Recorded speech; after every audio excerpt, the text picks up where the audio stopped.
Ó Gálatas, insensatos! Quem os enfeitiçou? Não foi publicamente exposto diante dos olhos de vocês que Jesus Cristo foi crucificado? Esta é a única coisa que desejo saber de vocês. Foi pelas obras da lei que receberam o Espírito ou pela fé na mensagem que ouviram? Vocês são tão insensatos assim? Tendo começado pelo Espírito, agora querem se aperfeiçoar pelo esforço próprio? Vocês experimentaram tantas coisas em vão? Se é que foi em vão.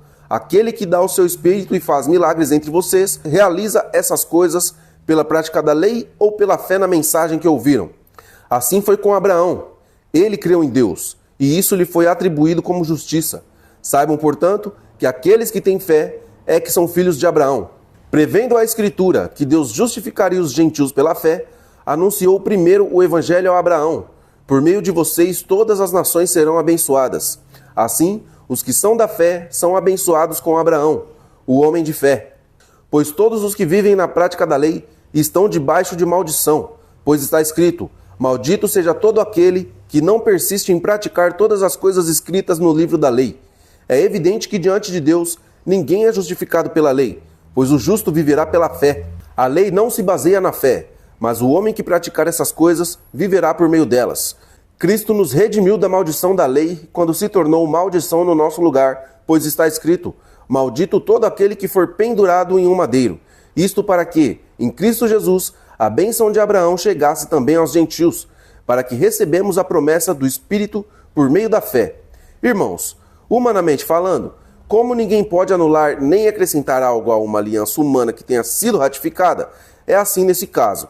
As promessas foram feitas a Abraão e ao seu descendente. A Escritura não diz "e aos seus descendentes", como se falasse de muitos, mas de um só, ao seu descendente, que é Cristo.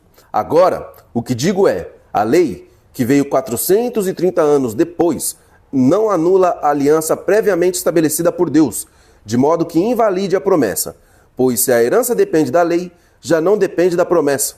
Deus, porém, concedeu a herança gratuitamente a Abraão por meio da promessa. Qual era então o propósito da lei? Ela foi acrescentada por causa das transgressões, até que viesse o descendente a quem se referia a promessa, e foi ordenada por meio de anjos, pela mão de um mediador. Um mediador, entretanto, implica mais de uma parte, mas Deus é um.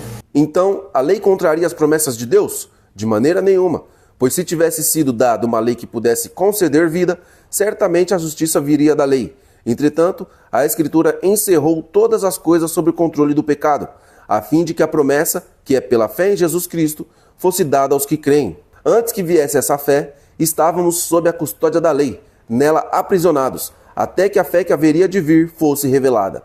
Assim, a lei foi o nosso tutor até a chegada de Cristo, para que fomos justificados pela fé. Agora, porém, que a fé chegou, já não estamos sujeitos ao tutor. Todos vocês são filhos de Deus por meio da fé em Jesus Cristo, pois os que em Cristo foram batizados vestiram-se de Cristo. Não há judeu nem grego, nem escravo nem livre, nem homem nem mulher, pois todos são um em Cristo Jesus.